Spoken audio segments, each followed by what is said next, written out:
Hola.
Bueno, probando.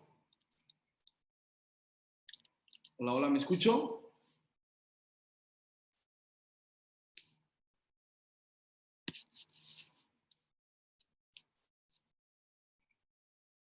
Vamos a dar un minuto para comenzar. Listo. Ahora sí, vámonos. Arrancamos, damas y caballeros, en su programa La Voz del Residente en Anestesiología. Me presento, yo soy Antonio Vázquez. ¿Y qué creen? Estamos transmitiendo totalmente en vivo a través de la plataforma Zoom y simultáneamente estamos también en vivo en Facebook, en la página Yo Soy Médico 17, a quien siempre agradecemos nos facilite su plataforma para llegar a más y más médicos. Fíjense que todo lo que se va a decir a continuación se va a subir a YouTube por si se perdió de algo, si algún detalle no alcanzó a apuntar o quiere revivir cierta parte de la información que se dijo, en YouTube lo puede encontrar y también para que lo pueda compartir. Para que no se pierda ninguno de nuestros programas, métase a Medical Legal Center en YouTube y suscríbase. Lo invito a suscribirse. Y todos los lunes encontrará contenido nuevo sobre La Voz del Residente en Anestesiología. Bueno, aprovechando que estamos hablando sobre redes sociales, los invito a conectarse y seguirnos en Facebook e Instagram. Nos puedes encontrar como La Voz del Residente. Y Telegram, damas y caballeros, también tenemos Telegram para que se puedan unir a esta gran comunidad que estamos formando día con día y compartan lo que pasa en sus sedes. Recuerden que ese es el objetivo de este programa, compartir, porque somos de la idea que al compartir aprendemos todos juntos. Recuerden que no es lo mismo lo que pasa en una sede en Buenos Aires, en Río de Janeiro, ¿qué se les ocurre? En Lima, que en Ciudad de México, Monterrey o Guadalajara. Entonces es importante compartir. Y antes de empezar con la dinámica, me permito darle un mensaje a todos los jefes de residentes. Si usted, jefe de residente, requiere una de las pláticas de Medical Legal Center para capacitar o para adiestramiento en temas médico-legales, no duden en contactarnos y solicitarlas sin ningún costo al correo atención.mlc@gmail.com. Atención sin acento, .mlc@gmail.com, y con mucho gusto, damas y caballeros, damos esa plática sin costo en este momento de pandemia. Ya los vi que quieren entrar, denme un segundo para recordarles la dinámica. El médico invitado, que hoy tendremos un invitadazo de lujo, ahorita lo voy a presentar. Bueno, dicho invitado tendrá un tiempo de 30 minutos para exponer. Al terminar, nuestra gran mentora Bernadette Casillas, que siempre nos acompaña como todos los lunes, dará sus comentarios para complementar la charla y posteriormente se abrirá un lapso de preguntas y respuestas. En Facebook, ahí en el chat pueden dejar sus preguntas y como sugerencia, los que nos están viendo por Zoom, hagan sus preguntas a través del icono de preguntas y respuestas y el chat vamos dejándolo para felicitaciones y saludarnos. ¿Les parece? Bueno, sin más preámbulo, para mí es un gusto y un privilegio presentar al doctor Jordi Piñeros Arias, médico colombiano, graduado de la Universidad Cooperativa de Colombia. Trabajó como médico general 5 años en el área de urgencias oncológicas del Instituto Nacional de Cancerología. Hoy, señoras y señores, nos hablará sobre el tema valoración preanestésica sobre el enfoque de riesgo. Bienvenido, doctor Jordi Piñeros. Lo dejo con el mejor público, que son los médicos residentes de anestesiología. Usted y yo nos vemos más tarde. Adelante, los micrófonos son suyos. Buenas noches, ¿cómo están? Excelente, doctor. Bueno, entonces, sin más preámbulo, pues vamos a empezar con la charla. Adelante, ¿sí lo permite compartir pantalla? Sí, estoy en eso. Espérame un segundo. Listo. Bueno, entonces, quiero darles las gracias por invitarme a este espacio. Hoy vamos a hablar un poco sobre valoración preanestésica, vamos a hablar sobre enfoque de riesgo. Entonces, los objetivos de esta charla están enfocados en discutir ciertas patologías y riesgos que pueden presentar los pacientes que van a estar en algún proceso quirúrgico. Entonces, inicialmente, pues vamos a hablar algo sobre estadística, vamos a hablar sobre el manejo que deben tener estos pacientes en enfoque de riesgo, vamos a hablar cuáles son los pacientes que potencialmente van a requerir este manejo de alto riesgo y ver el impacto que pues por ahora no es muy grande, pero pues va ahí poco a poco, va aumentando la evidencia sobre este tema. Entonces, básicamente yo me enfoqué en hablar sobre esta guía inglesa del Colegio Real de Anestesia en Reino Unido, en la cual varios hospitales y un grupo de anestesiólogos y cirujanos empezaron a enfocarse en la valoración del paciente que iba a ser sometido a una cirugía y que posterior a la cirugía salía con más problemas que con soluciones de su proceso quirúrgico. Entonces se inició esta iniciativa de el mejor manejo del paciente en énfasis perioperativo. Entonces, planteando la necesidad en esta pequeña, bueno, este párrafo, vamos a ver eh, algo que nos comenta un cirujano inglés que refiere que ve al paciente con muy poco tiempo de antelación, lo ve casi una semana, y pues cancelar la cirugía no era una opción. Entonces pasan el paciente a quirófano y allí se le realiza su cirugía y días después el paciente inicia con una neumonía y posterior a eso pasa a unidad de cuidado intensivo, sabiendo él que el paciente, si se hubiera hecho un enfoque más a riesgo y con más tiempo y pausado, tal vez hubiera tenido una mejor resolución de su patología quirúrgica. Entonces esta es la necesidad, vamos a plantear esa necesidad que se vive todos los días. Entonces a nivel mundial tenemos que aproximadamente 234 mil millones de procedimientos quirúrgicos se realizan. De esos, 35 mil millones son cirugías de alto riesgo, pacientes de alto riesgo. Y de esa, el 15% de estos pacientes tienen algún tipo de complicación, como vamos a ver más adelante. Estas complicaciones no son secundarias a que haya fallos en los equipos o el equipo quirúrgico haya tenido algún problema o se haya equivocado, sino son asociados a problemas médicos potencialmente reversibles. Entonces, como les venía diciendo, estas complicaciones son secundarias a problemas médicos que probablemente el paciente ya tenía, pero que posterior al estrés quirúrgico se producen o durante la cirugía o posterior a esta, ya sea en el posoperatorio inmediato o en el tardío. Varias de estas pueden ser infarto agudo del miocardio, neumonía, tromboembolismo pulmonar, entre otras. Entonces, el enfoque de riesgo está basado básicamente en disminuir el riesgo de estas patologías que son potencialmente prevenibles. Tenemos que en el entorno actual, hoy en 2021, tenemos que nuestra población tiende a ser mayor, la pirámide se ha invertido, tenemos pacientes de 85, 90 años que van a ser sometidos a cirugía.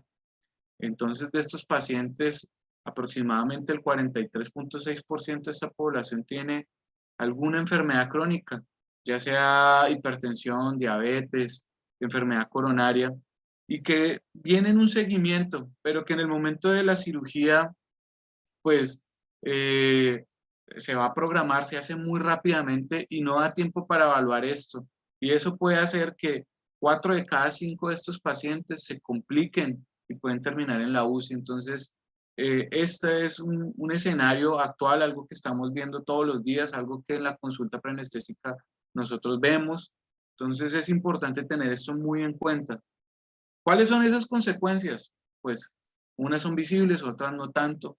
Tenemos pues que el paciente aumenta su morbilidad, va a tener más tiempos de hospitalización, puede estar en la UCI. Esto va a hacer que haya un aumento de los costos como tal de la hospitalización y pues del dinero del paciente o ya sea del Estado. Y a largo plazo, y pues lo que no queremos es que haya una disminución de la supervivencia y pues menos a un paciente que es sometido a un proceso quirúrgico, que la idea es que él salga de esta cirugía en sus mejores condiciones. Entonces, tenemos un paradigma, pues ahora tenemos un modelo tradicional, un modelo en el cual se ven los pacientes, el anestesiólogo lo ve con unos días de antelación, una semana de antelación, el paciente llega, te dice, me van a operar de X cosa, y uno así por encima puede ver qué enfermedades tiene, lo puede medio clasificar y pues esto hace que los pacientes tengan mayor riesgo de presentar alguna complicación. Ahora tenemos este nuevo enfoque, el nuevo modelo del que estaba hablando, la medicina perioperatoria. En este modelo la idea ¿cuál es? Tener un poco más de tiempo, ya sea unas 2, 3 semanas, 5 semanas, hablan acá en algunos estudios, de poder analizar este paciente a fondo, verlo con un enfoque de riesgo para evitar las complicaciones a largo plazo. Entonces, en este nuevo modelo lo que queremos es que haya un equipo multidisciplinario, que haya anestesiólogos, cirujanos, que haya psicólogos, todo este equipo enfocado en mejorar el estado del paciente. Esa es la idea de este nuevo modelo, ya que se ha visto que los pacientes que vienen a su proceso quirúrgico sin un adecuado control de estas patologías que ellos ya traen, pues empeora su estado de salud posterior a su cirugía. Entonces, definiendo medicina perioperatoria, pues es básicamente es una especialidad ya que está enfocada en el manejo del paciente con alto riesgo. Esto es lo que nosotros venimos a hablar el día de hoy. Entonces, lo que les venía diciendo, en la medicina perioperatoria, queremos que haya, además del cirujano que está de la mano de su paciente, el que va a operar, y además del anestesiólogo, nosotros que estamos encima del paciente, haya un equipo completo, que esté la enfermera, que esté el psicólogo, que esté el nutricionista, para que si el paciente requiere un manejo adicional, se pueda brindar esto y adicionalmente tener el apoyo del nefrólogo, del cardiólogo, del oncólogo, ya que dependiendo de la cirugía que se vaya a realizar, pues esto es fundamental. El paciente salga de su cirugía y tenga un acompañamiento y que vaya de la mano de estos profesionales. Entonces, este es el enfoque del equipo multidisciplinario. Entonces, ¿cuál es el objetivo? Hacer un manejo proactivo para ayudar al paciente a mejorarse más rápido, reducir el tiempo de hospitalización y disminuir las complicaciones a largo plazo. Entonces, tenemos un enfoque que es estratégico. Entonces, antes de la cirugía, durante la cirugía, en su posoperatorio inmediato y su posoperatorio tardío. Antes de la cirugía, que se haga una consulta preanestésica completa en la cual se evalúen, ya sea por el cirujano o por el anestesiólogo, se evalúe el riesgo de este paciente. Básicamente no quedarnos solo con el ASA, sino empezar a ver otras escalas, ya sea escalas de riesgo cardiovascular, riesgo pulmonar, riesgo renal, riesgo psicosocial, y, y como dice en este estudio, que sea tailor-made o que sea hecho a la medida de cada paciente. Entonces, antes de la cirugía es fundamental este tipo de valoración. Durante la cirugía, modelos de cirugía segura y que el paciente salga y durante su procedimiento se haga todo bajo los mayores estándares de seguridad. Si es un paciente diabético, que tenga su insulina rápida en quirófano. Si es un paciente que sufre de tiroides, hipertiroidismo, hipotiroidismo, que vaya con sus controles de hormonas tiroideas estén bien, que tenga de pronto que haya corticoide en la sala, que durante la cirugía tengamos todas las herramientas necesarias para eh, poder contrarrestar cualquier complicación que pueda tener un paciente que vaya a ser sometido pues, al estrés quirúrgico. En el posoperatorio inmediato, que pase un área posquirúrgica, ya sea a que lo valore el equipo de enfermería o un equipo de médicos que estén ahí pendientes del paciente o que pase a la unidad de cuidado crítico, pero que haya un seguimiento y que el paciente no esté o que no salga peor de su cirugía de lo que entró. Esa es la idea de este posoperatorio inmediato. Y en el posoperatorio tardío, continuar el seguimiento al paciente para evaluar eh, su mejoría o si empeoró, qué fue lo que fallamos. Entonces, esto va de la mano con el médico familiarista, con el internista, va de la mano con su cirujano y las otras especialidades que el paciente pues venga utilizando de acuerdo a su patología de base. Entonces, como les venía diciendo, la valoración preanestésica y pues la medicina perioperatoria lo que quiere, lo que está enfocada es en definir un riesgo. ¿Y definir el riesgo de qué? Pues de que el paciente se pueda complicar. Entonces, tenemos varias escalas, las vamos a ver más adelante. Y una vez podamos definir si el paciente está en riesgo perioperatorio, tomar algunas medidas.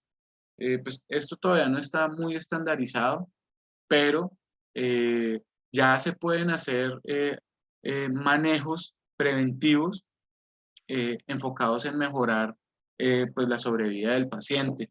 Entonces, estamos enfocados en que haya la valoración preanestésica con un tiempo prudente, puede ser hasta 5 semanas, a veces pues el tiempo no da, pero pues que haya una buena valoración, definir el riesgo y definir si el paciente tiene un alto riesgo perioperatorio.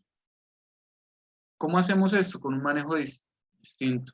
Manejo distinto a lo que se ha venido haciendo, de ver un paciente 1 o 2 días antes de la cirugía, si es posible que se vea con más tiempo de antelación. ¿Para qué? Para poder clasificarlo. Además de esto, hacer una prehabilitación y optimización de este paciente. Entonces, si es posible llevar un paciente que es fumador, un paciente que consume alcohol, a que cese este hábito, o si es un paciente que a nivel físico tiene una disminución de su capacidad física, de su consumo de meds está disminuido, pues llevarlo a un estado en el cual él se encuentre mejor preparado para el estrés quirúrgico. Entonces la idea es hacer este tipo de seguimientos para que cuando este paciente se opere no vaya a estar anémico, no vaya a tener alguna otra alteración de su estado, una creatinina elevada, alteraciones cardiovasculares, etc.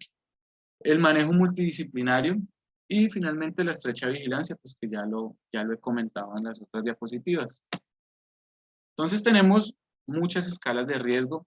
Actualmente, pues en el servicio utilizamos Gupta, estamos utilizando los criterios de Lee, estamos utilizando el Ketterpal, estamos utilizando el Aldrete, estamos utilizando el ASA.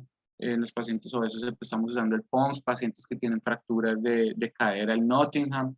Y con estas escalas estamos utilizando, lo que estamos haciendo es tomar ese recurso para mejorar las condiciones de este paciente y si tiene factores que son modificables, modificarlo. Y si no, pues por lo menos tener ese saber en qué está ese paciente y cuál es el riesgo. Y de este riesgo, comentárselo al paciente, comentárselo al cirujano, para que cuando, si llega a ocurrir algo, pues ya se sepa de que el paciente venía con alguna patología de base. Y además de esto, está enfocado a mejorar las condiciones a futuro, que no sea que el paciente que viene con su fractura de cadera pase a quirófano, no se haga todo el abordaje que se le debe hacer a un paciente con la escala de Caprini, no se le inicie su anticoagulación y a los 1 o 2 días posterior a la cirugía regrese con un tromboembolismo pulmonar y pues que se complique la situación de nuestro paciente. Entonces no es quedarse solo con el ASA, sino evaluar todo el espectro hasta psicosocial del paciente para poder hacer un manejo más tailor-made, a la medida.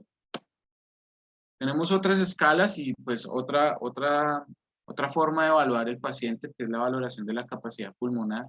Tenemos la escala de DASI, el Duke Activity Score Index, que nos va a medir básicamente el consumo de METs que tiene el paciente. Básicamente es una escala en la cual se va midiendo si puede hacer caminatas, si el paciente puede arreglar su casa, si puede tener relaciones sexuales, si puede hacer labores de jardinería. Y de acuerdo a esto se va catalogando el paciente y se le va midiendo su riesgo.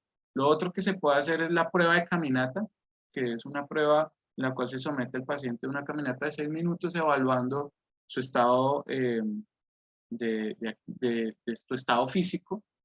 Y finalmente tenemos el CPET, que ya es una prueba mucho más específica, enfocada en evaluar valores espirométricos, electrocardiográficos, para evaluar también el estado físico del paciente. Esa es la idea, tener totalmente evaluado el paciente a nivel cardiovascular, renal, pulmonar, sus riesgos tromboembólicos, si es obeso, pues ver si tiene el síndrome de apnea obstructiva del sueño, evaluarlo en todo el espectro.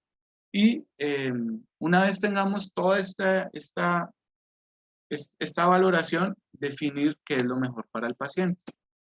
Entonces, ¿cuál es nuestra población objetivo? Pues está aquí y es algo que es de todos los días: el paciente cardiópata, el diabético, el nefrópata, nuestros pacientes obesos, geriátricos, pacientes especiales con fractura de cadera o los pacientes anémicos. Estos pacientes son los que tienen mayor riesgo de complicación a corto y a largo plazo. Entonces, si el paciente cardiópata se le puede hacer una prehabilitación previa al día de su cirugía, pues sería lo ideal para que cuando lleguen las mejores condiciones.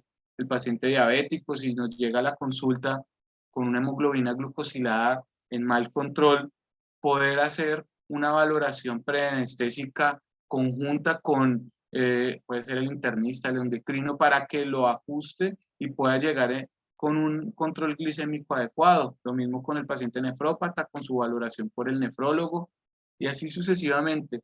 En la experiencia, pues nosotros ahorita en el hospital, en el Hospital Civil de Culiacán, estamos aplicando estas escalas y pues realmente nos hemos dado cuenta de que encontramos nuevos factores de riesgo y nuevas complicaciones asociadas a estas patologías que los pacientes ya tienen. Entonces, ha sido muy importante el enfoque completo hacia ellos. Por ejemplo, el paciente de fractura de cadera, hacerle su escala de Nottingham, tenerlo bien estudiado y que una vez llegue a su cirugía, lleguemos nosotros, llegue el equipo quirúrgico, el paciente y los familiares en la plena confianza de que sabemos lo que tiene el paciente y cómo lo vamos a corregir y que más adelante no vaya a haber una complicación. Entonces, en la optimización y en la prehabilitación, algo muy importante que a veces se nos olvida a nosotros, que es la optimización psicológica. Un paciente que viene para una amputación de miembro inferior, un paciente que tiene cáncer, es un paciente que psicológicamente no está en la mejor condición. Entonces, una valoración por psicología, a veces psiquiatría, podría mejorar el estado mental de este paciente. Realmente mejora, y hay evidencia científica en la cual muestra que los pacientes que vienen con una buena predisposición a su cirugía tienen un mejor desenlace a corto y a largo plazo. Adicionalmente a esto, el control farmacológico de enfermedades crónicas. No es lo mismo tener en el quirófano un paciente con una diabetes mal controlada o tener un paciente que tiene un EPOC mal controlado, un asma mal controlada, tener un paciente que viene con todos sus medicamentos bien tomados, tener un paciente que está en buenas condiciones. Y el otro aspecto es que no es lo mismo tener un paciente que viene tomando insulina de 10, 20 años, un paciente que acaba de iniciar su manejo con insulina, van a haber resistencias. Entonces, todo esto es fundamental que nosotros lo tengamos en cuenta. La optimización nutricional. Los pacientes malnutridos, sarcopénicos, son pacientes que no van a cicatrizar de la misma forma que un paciente 100% sano. Entonces, la valoración por el nutriólogo es algo que se debe realizar, algo que se debe solicitar. Y pues con un tiempo corto, como se estaba manejando en el antiguo modelo, pues realmente no se estaban haciendo las cosas bien.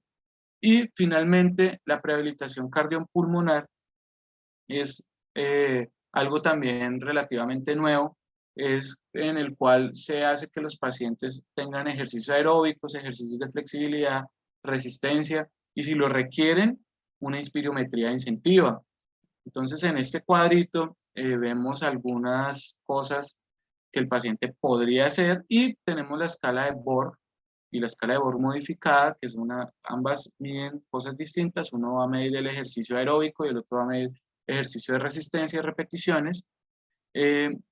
Y pues va a evaluar algunos tipos de ejercicios, ya sea la caminata, correr, escalar, andar en bicicleta, nadar, etc. Y con esto podemos ver con una escala subjetiva, con las caritas, cómo lo tolera el paciente. También le podríamos recomendar algunos ejercicios al paciente con esta tablita. Entonces, eh, ejercicios de estabilidad, de balance, flexibilidad. El yoga, pues es como básicamente la piedra angular en este tipo de ejercicios. En el otro aspecto tenemos ejercicios de resistencia, que son flexiones de pecho, pues son las mismas lagartijas, aducción de la espalda, contracción y flexión de los bíceps, de los tríceps, son ejercicios más de fuerza, pero que también nos dan una idea del estado físico de nuestro paciente. También tenemos en el otro aspecto la intervención nutricional, ver el estado calórico, cómo viene comiendo este paciente y la necesidad de iniciar otros suplementos, puede ser el omega 3, la vitamina D, y finalmente lo que ya veníamos hablando, la intervención psicosocial. Hablaban de ejercicios mentales, respiraciones profundas, pensamiento positivo, pensamiento profundo, y pues todo esto enfocado en mejorar las condiciones de nuestro paciente. Traje es un estudio prospectivo de cohorte que se realizó en Holanda. En este estudio se tomaron 100 pacientes con cáncer hepatobiliar que iban a ser sometidos a cirugía. Este estudio es del 2021. Estos pacientes se les evaluaron 6 factores de riesgos potencialmente modificables. Se llevaban a hacer un cuestionario en inglés una semana antes de la valoración preanestésica, y una vez estuvieran realizado la encuesta y que hubieran firmado su consentimiento informado, eran valorados por el cirujano que en base a su experiencia definía si el paciente tenía factores o no de riesgo dentro de estos 6 y lo iniciaba en este protocolo que les voy a mencionar. Entonces, en este protocolo tenemos 6 factores de riesgo que fueron potencialmente modificables. Uno era la malnutrición, el otro era la fragilidad, el otro era la anemia, el consumo de sustancias, ya sea cigarrillo o alcohol, y la fragilidad. Entonces, como pueden ver en esta diapositiva, vemos que en este estudio se tomaron el tiempo necesario para hacer el estudio de todo esto. Entonces, básicamente estaba basado en llenar el documento digital. Si no era posible llenarlo de forma digital, lo hacían previo a la consulta. Después de esta valoración, se tomaban test de sangre. Con el test de sangre se evaluaban pues todos los factores pues potencialmente modificables y no modificables, con una semana de anticipación a la consulta, y se dejaba una cita abierta con el cirujano y con otros especialistas. A estos pacientes eran llevados a una prueba de caminata de 6 minutos y a partir de ahí se empezaba a evaluar su riesgo quirúrgico perioperatorio.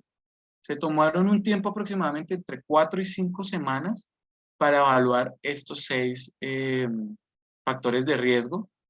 Y como les venía diciendo, se hizo un programa de prehabilitación multimodal tailor-made a la medida de cada paciente. Entonces, como les venía diciendo, se realizaba su evaluación física, de nutrición, de hematológica, sus escalas de fragilidad, si venía tomando medicamentos que eran potencialmente tóxicos, y medicamentos no sino pues, bebidas o si fumaban cigarrillo, y su resiliencia psicológica. Y posterior a esto se tomaba una prueba de sangre antes de la cirugía y pues ya se programaba como tal. Entonces, dime. George, Te tenemos escucho. 5 minutos solamente. Listo, gracias, ya estoy terminando. Entonces, en este cuadro vemos básicamente lo que ocurre con estos pacientes. Perdón. Tenemos dentro de los 6 factores que de estos 100 pacientes en total, 64 estaban malnutridos. Digo, discúlpenme, de estos 100 pacientes, 64 fueron llevados a pruebas físicas. De estos 42 solamente fueron los que se realizaron la prueba. 33 fueron llevados, se la realizaron, que fue el CIPET, y posteriormente de estos 17 fueron llevados al estudio Prior, que era otro estudio enfocado en el estado físico, y solo 12 cumplieron todos los requerimientos. En el estado nutricional o malnutrición, fueron de estos 100, 42 fueron diagnosticados con malnutrición, 23 de ellos fueron valorados por el nutricionista y solo 19 cumplieron con totalmente los valores dietéticos.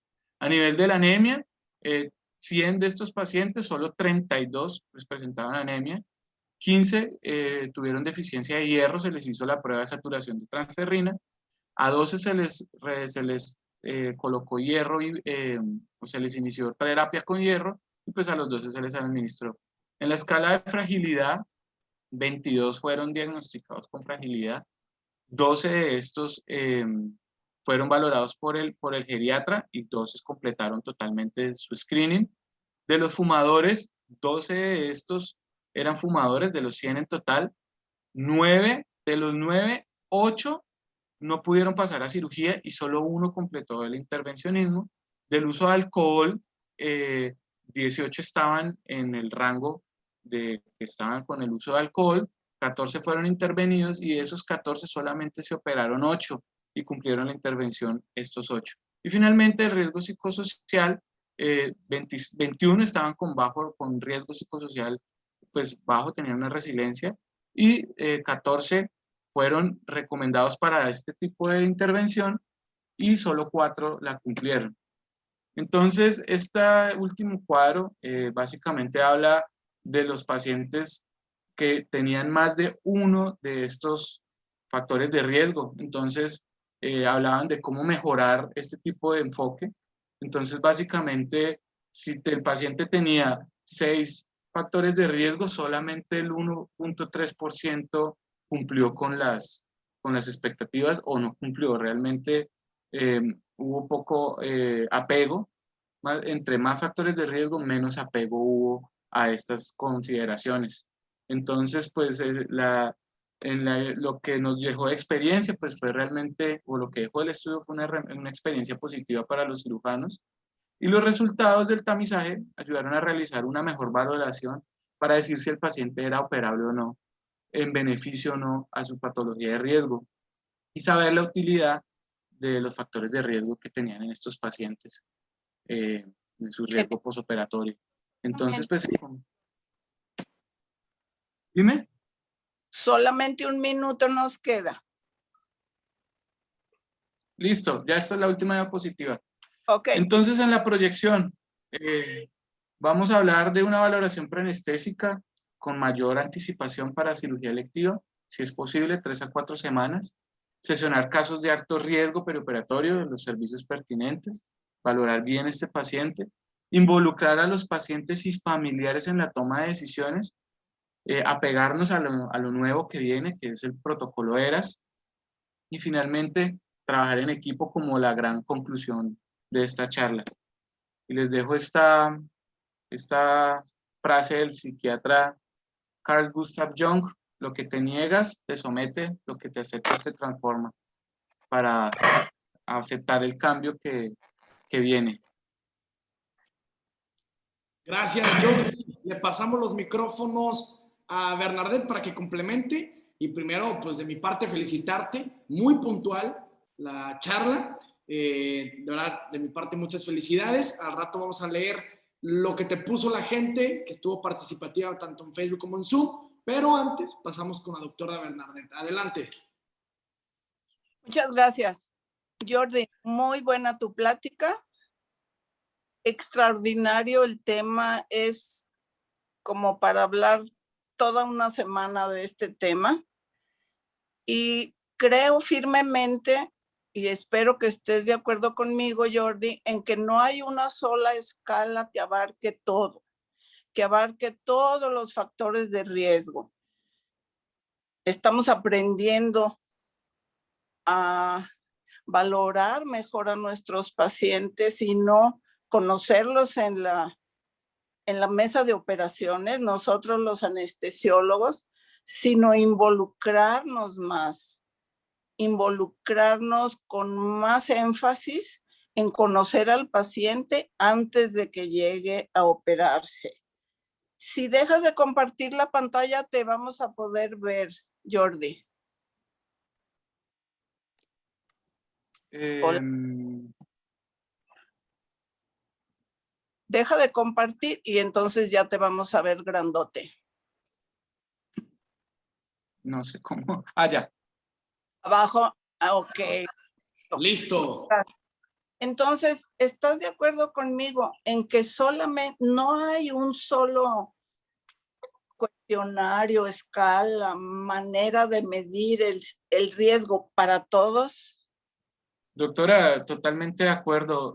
No hay una escala, no hay un examen, no hay nada como uno conocer a su paciente y valorarlo de forma integral, no solo como una patología, sino valorarlo como una persona que te está poniendo su vida en sus manos. O sea, realmente esto es algo que está humanizando, o sea, la idea es ir humanizando poco a poco más nuestra práctica clínica. Entonces, estoy totalmente de acuerdo, doctora. Sí, muy bien, gracias. Y empezaste muy nervioso, Jordi. Estabas muy nervioso al principio. porque creo que nos regalaste más millones de los que eran en tu primera diapositiva. Dijiste miles de millones. Está bien. Ay, disculpe. No, Los no, nervios. todo pasa. Y si me hubieras dicho que no estabas nervioso, no te creo. Porque yo tengo 40 años dando plática y me pongo nerviosa. Y puedo cometer errores. Eso, pues somos humanos, ¿verdad? Nada más Sí, un consejo, algo que ojalá te sirva antes de empezar una plática. Lo que tú dijiste, tranquilízate, respira hondo y piensa que los que te están oyendo saben menos que tú, o cuando menos estudiaron menos que tú para oír la charla. Tú eres el experto. Te va a ir bien. Otra cosita, Jordi. ¿Tú consideras que las escalas de la ASA y de Aldrete son de riesgo? ¿Miden riesgo? Pues el Aldrete mide riesgo de complicaciones, y el ASA también, pues es de mortalidad. Sí y no. Mira, la escala del ASA es de estado físico,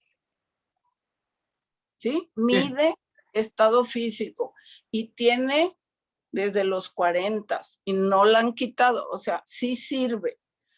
Pero si alguien te pregunta cuál es el riesgo de este paciente, tú no puedes decir es ASA 4 o 1. No. Ya es porque nada más te habla de estado físico. O es alguien que no tiene ninguna otra patología más que la que le van a resolver por cirugía, vamos a decir, es alguien que tiene una hernia inguinal. Un muchacho joven. Bueno, es ASA 1, pero eso no quiere decir que no tenga riesgo, porque multitud de ASA 1, pacientes con calificación de ASA 1, se han muerto en la cirugía. Así es, doctora. Entonces, no es escala de riesgo, es escala de cómo está físicamente, ¿verdad? Sí, doctora.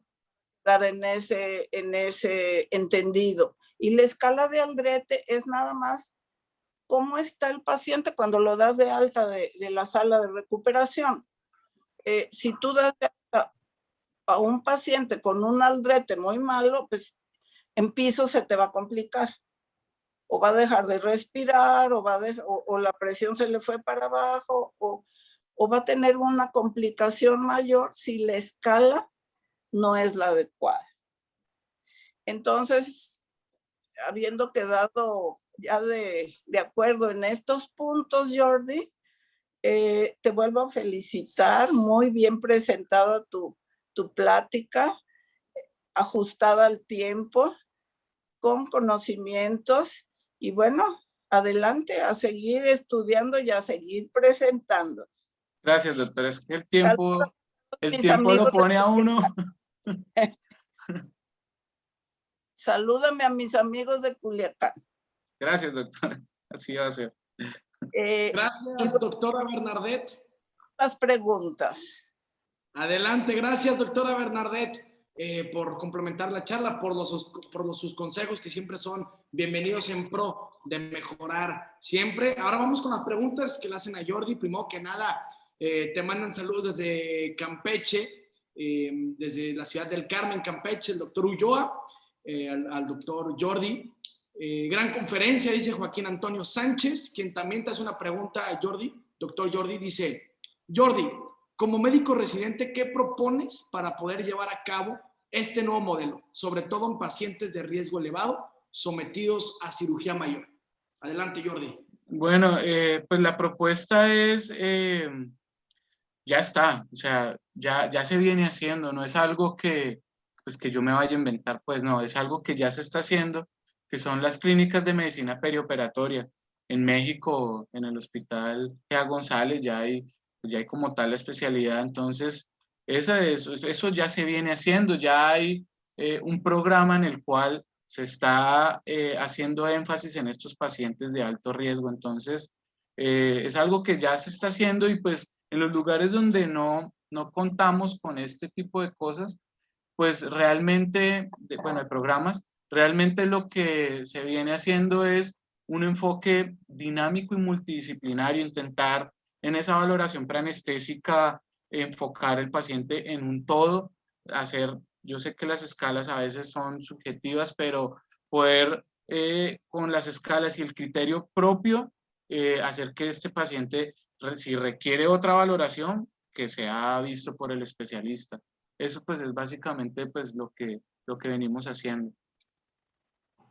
Yo tengo una petición. Cuando Adelante. ya médicos de base, cuando ya sean adscritos o como les digan en su hospital, pugnen, luchen para que esto de la medicina perioperatoria crezca, para que se considere como especialidad, para que se imparta. A lo mejor alguien termina anestesiología y se especializa en medicina perioperatoria. Es muy importante que el paciente sea visto como un todo. Tú lo dijiste, Jordi, y yo estoy 100% de acuerdo con eso. En muchos hospitales, a mí me tocó ver la transición de que no había, a nadie le importaba cómo venía el paciente. El chiste era operar y operar muchos. Y muchos se complicaban. Y me tocó la transición de abrir clínicas de cuando menos consulta preanestésica, que después muchas personas, los cirujanos y hasta los directivos de los hospitales se enojaban porque tú no admitías que fuera operado una persona hipertenso descontrolado, con lo que tú quieras, diabetes descontrolada, insuficiencia renal, a lo mejor aún sin detectar muchas cosas que ahora sí se hacen. Entonces, cuando ustedes residentes lleguen a médicos de base y a directivos de hospitales, luchen por eso. Y por favor, no se les olvide que la paciente con muchos factores de riesgo y que nadie menciona son las obstétricas. Gracias. Muchas gracias, doctora Bernadette, por complementar. Vamos con lo que le mencionan aquí al doctor Jordi. Le ponen excelente plática, felicidades y un abrazo a Jordi por parte de María Camila Gil. También te ponen saludos Jordi, buena plática a Gregorio Mendoza. Y me gustaría cerrar con esto que te pone Perla González Rojas. Te pone solamente felicitar y dar gracias al ponente. Me hizo recordar que los pacientes no son solo eso, sino que son papás, hermanos, novios y esposos. Gracias por recordarnos la parte humana de tan bella profesión. Adelante, Jordi, para terminar. No, pues agradecerles el espacio y pues el tiempo a veces a uno, es difícil uno hacer una charla para 30 minutos y uno termina diciendo más o menos cosas de lo que uno pues tenía en su cabeza. Correcto. Pero no, les agradezco el espacio, le doy muchas gracias a la doctora Bernadette por sus consejos, por su conocimiento, su experiencia y pues en general muchísimas gracias y pues cerrar esto pensando en un futuro, el manejo de un paciente que sea totalmente integral. Eso es el enfoque que nosotros como universidad y yo como médico queremos dar. Gracias a todos. Muchas gracias, doctor Jordi. Comentarios finales para empezar a cerrar el programa. Pues muchas gracias a todos los que asistieron y solamente pedirles que ustedes valoren a cada paciente como les gustaría que valoraran a un familiar, a su mamá, a su hija, a su esposo, a un familiar muy querido. Así traten a sus pacientes. Gracias. Correcto, doctora Bernadette, concuerdo con usted. A veces nos enfocamos solo en el trabajo y se nos olvida la parte humana, como mencionaba, para no decir mal su nombre, Perla González Rojas. Por último, te manda Brisa Verdugo. Un saludo, Jordi, excelente plática de parte de tus compañeros residentes del Hospital Civil. Y ahora bien, para concluir este programa. Me despido, yo soy Antonio Vázquez. Recuerden seguirnos en Facebook e Instagram, La Voz del Residente. No se pierdan ninguno de estos contenidos semanales. Todos los lunes en YouTube se sube lo que se dice aquí en vivo. Ahora bien, si usted es jefe de residentes y necesita una de las pláticas de Medical Legal Center para adiestramiento en temas médico-legales, no dude, damas y caballeros, contactarnos sin costo alguno a atención.mlc@gmail.com. Atención sin acento, .mlc@gmail.com, y con mucho gusto, damas y caballeros, damos esa plática sin costo en este momento de pandemia. Me despido felicitando nuevamente a doctor Jordi. Saludos hasta Colombia. Bernadette Casillas, doctora, muchas gracias por complementar. Nos despedimos. Gracias. Saludos. Nos vemos. Buenas noches. Buenas noches.